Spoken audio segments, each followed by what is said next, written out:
할렐루야. 오늘도 하나님의 진리의 말씀을 통해서 우리 모두 함께 은혜 받는 시간 되시길 주의 이름으로 축원합니다. 지난 시간 제가 말씀드릴 때에 하나님이 우리를 구원하신 것은 우리 개인의 번영과 축복만을 위해서 부르신 것이 아니고요, 나를 통해서 이 세상에 하나님의 나라를 이루시기 위해서 우리를 부르셨다는 말씀을 드린 적이 있습니다.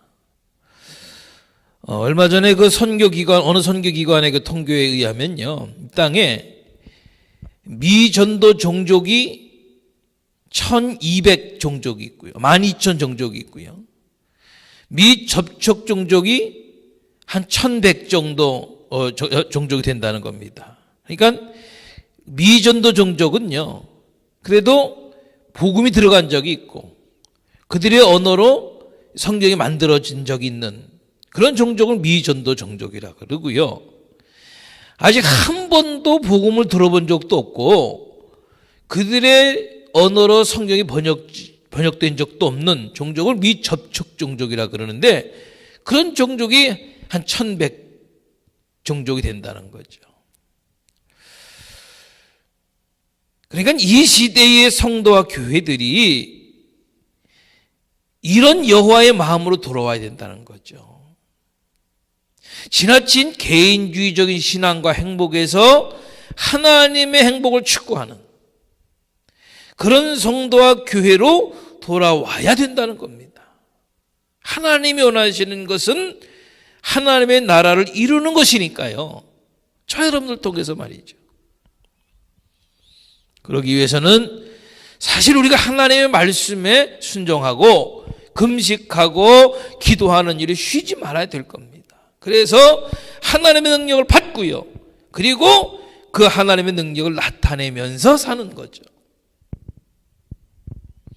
하나님의 능력을 얘기하니까 생각나는데요, 일본 후쿠오카 근처에서 선교하시는 김일 선교사님이라는 분이 계시답니다. 저도 오래전에 일본에 가본 적이 있습니다만은 일본에는 잡신들이 많죠. 자연이든지 물건이든지 곳곳에 신의 이름을 붙여서 섬기고 기도하고 그러죠. 그런 것이 약 800만이 된다는 겁니다. 그 중에도 집집마다 돈실 모시는 조그만 신당이 있다는 거예요. 교회 다니는 성도들도요, 교회 와서 하나님께 기도하고 그리고 집에 가서 그 돈신당 앞에서 돈신에 기도한다는 거예요. 다들 돈을 많이 갖고 싶어서 그러는 것이겠죠.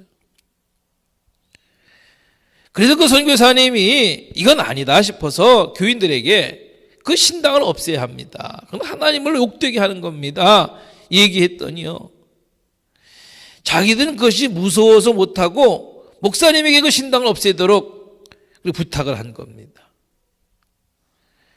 저도 인천에서 그 전에 목회할 때에 어느 새신자 집에 전도사님하고 신방을 갔더니요,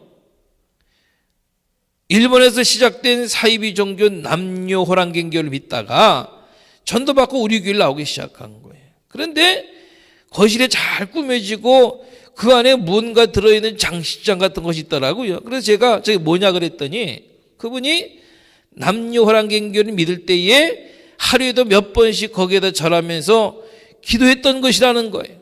그 일본에서 들여온 건데 그때가 90년대 초반이었으니까요, 당시에 300만 원 한다는 거예요. 그래서 제가 이제 교회에 나오기 시작했으니까 저걸 없애라 그랬더니 그분 얘기가 무서워서 못한다는 거예요. 혹 그랬다가 자기에게 무슨 화가 있을까 말이죠. 그래서 제가 즉시 그 집 곳곳에 붙은 부적을 띄고요, 그 신당을 집 미니밴에다가 신어다가 교회 와서 태운 적이 있습니다. 그 선교사님도 집집마다 다니면서 그 돈신당들을 끌어내다가 태운 겁니다. 그게 소문이 나서 동네 사람들이 수를 한 거예요. 어느 믿음이 약한 할머님이 동네 사람들이 욱박지르니까 자기가 원해서 그래놓고는 목사님이 강제로 그랬다 그런 거예요. 그러고는 그 선교사님이 끌려가서 동네 사람들에게 반 죽을 정도로 맞은 겁니다. 그래서 그 후에 선교사님이 일본은 쳐다보지도 않는다 그러고는 이제 일본을 떠나려고 한 겁니다. 그러다가 어느 선교사님을 만나서 대화하다가 생각이 바뀐 겁니다. 그래서 이제는 하나님의 방식으로 하려한다. 그러고서는 일본 사람들에게는 당시에는 악수를 못했다 그래. 근데 무조건 안수를 못했다 그래. 무조건 가서 말이죠. 병든 자에게, 문제 있는 자에게 안수를 한 겁니다. 그랬더니 막 병자가 낫고요. 기적이 나타나고요. 할렐루야. 이제 그 교회는요, 1000명이 넘는다는 거예요. 교인들이 은혜를 받고 체험하고요. 그러니까 그렇게 헌금을 안 하던 교인들이 헌금을 하고요. 그렇게 헌신을 안 하던 교인들이 헌신을 하고요. 전도하고요. 고린도서 4장 20절 말씀대로 하나님의 나라는 말했지 아니하고 오직 능력이 있는 줄 분명히 믿습니다.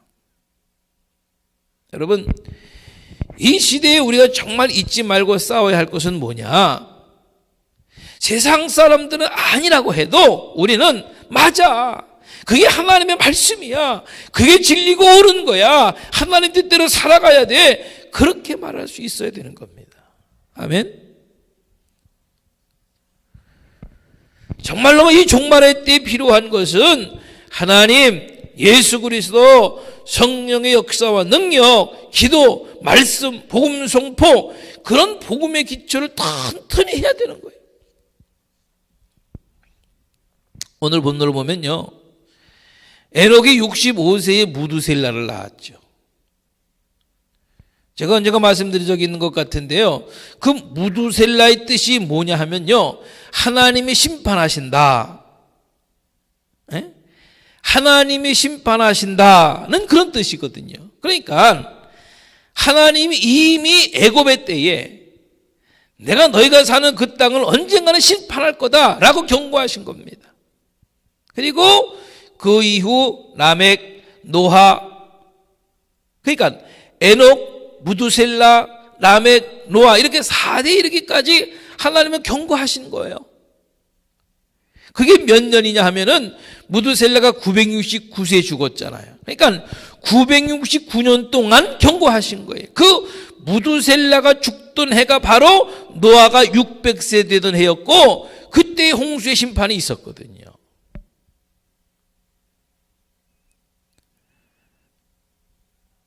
지난 시간에 말씀드린 적이 있습니다만 오늘 본문 다음 장인 창세기 6장 2절 말씀을 보면 하나님의 아들들이 사람의 딸들의 아름다움을 보고 자기들이 좋아하는 모든 여자를 아내로 삼는지라. 그러니까 마태복음 24장 38절 39절의 말씀, 홍수전에 노아가 들어가던 날까지 사람들이 먹고 마시고 장가들고 시집가고 있으면서 홍수가 나서 사람들 다 멸하기까지 깨닫지 못하였으니, 이 말씀은 곧 먹고 마시고 취해서 아름다운 여자를 다 자기 여자로 삼기 위해서 음란하고 방탕했던 그 행위, 그것이 하나님이 보시기에 용서받지 못할 죄였던 바로 그 말씀인 거예요.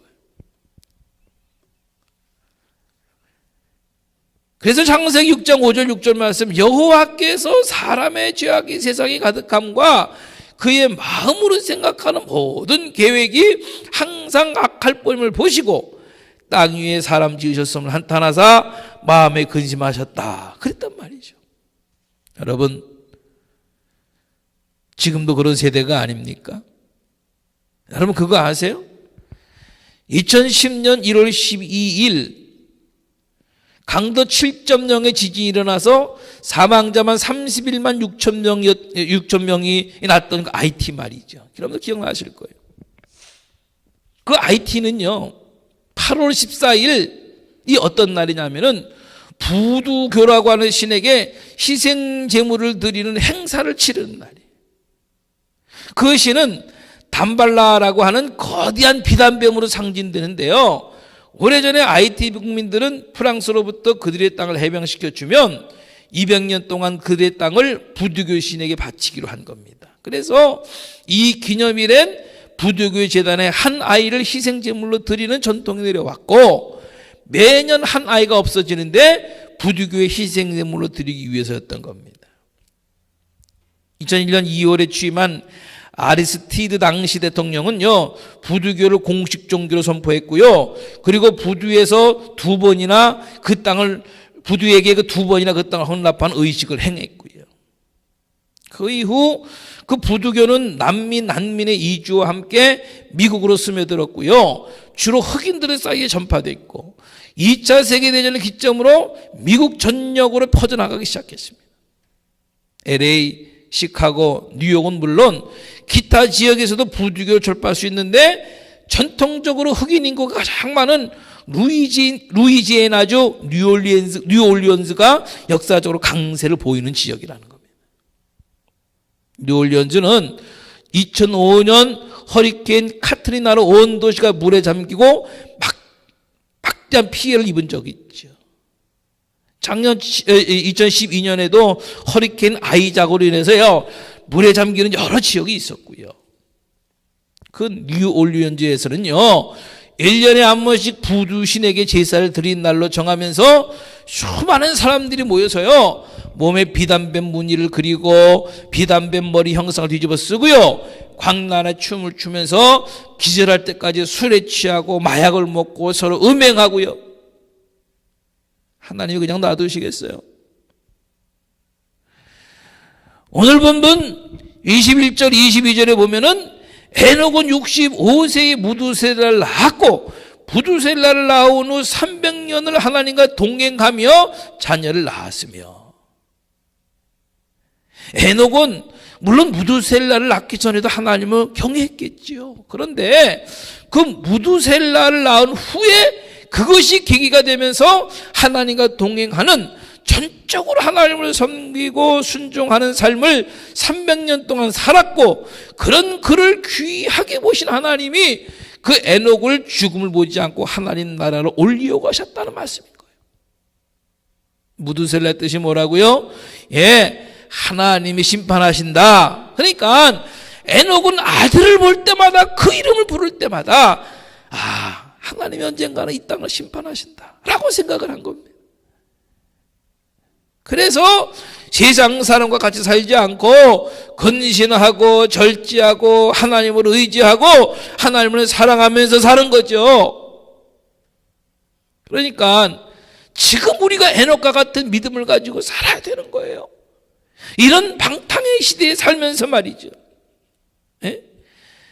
세상 사람들과 같이 그들처럼 살면 안 되는 거예요. 에녹의 뜻이 뭐냐 하면요, 헌신한 자, 바쳐진 자라는 뜻입니다. 여러분, 지금 이 시대에도 하나님께 온전히 헌신하는 자, 하나님께 온전히 바쳐진 자가 미래의 비밀을 알 수 있을 줄 믿습니다. 구원받았을 뿐만 아니라 성도가 되었을 뿐만 아니라 에녹처럼 하나님께 온전히 헌신하는 자, 바쳐진 자에게 하나님께서 미래의 계시를 깨닫게 하시고 사용하실 줄 저는 분명히 믿습니다. 여러분, 하나님과 동행하는 신앙이 종말의 신앙인 겁니다. 아멘. 이 동행이라는 말은 자기의 뜻을 복종시켜서 상대방을 따라가는 것을 동행이라 그러거든요. 그러니까 에녹이 하나님과 동행했다는 것은 내 뜻을 하나님께 복종시켜서 하나님을 따라갔다는 거예요. 하나님의 약속을 믿고 따라간 거란 말이에요. 그리고 그 후손의 후손도 또 그 후손도 예수님의 이 땅에 구세주로 오시는 그날까지 그렇게 한 겁니다. 여러분, 저 여러분들에게도 에녹과 같은 은혜를 주시기를 축복합니다. 정말 헌신하면서 미래를 내다보면서, 그리고 하나님과 동행하는 은총이 주님이 이 땅에 다시 오시고 우리가 주님 앞에 서는 그날까지 오늘 우리에게 있어야 할 줄로 분명히 믿습니다. 그리고요, 정말 노아처럼 세상을 향해서 하나님의 구원을 선포하는 우리가 다 될 수 있기를 또한 원합니다. 우리 형제도 이웃도 다 함께 구원받아야 되잖아요. 여러분들에게 묻습니다. 여러분들도 에녹처럼 하나님이 언젠가는 이 땅을 심판하신다는 믿음과 확신을 가지고 계시죠. 주님의 날이 반드시 올 것을 여러분들 확신하고 계시죠. 그게 성령의 말씀이고요. 그렇다면 에녹처럼 근신하고 절제하고 하나님만 의지하고 하나님만 사랑하면서 사시기를 축복합니다. 그렇게 하나님과 동행하는 신앙이 종말의 신앙인 줄 분명히 믿습니다. 하나님과 동행하는 신앙이 종말의 신앙이에요. 아멘.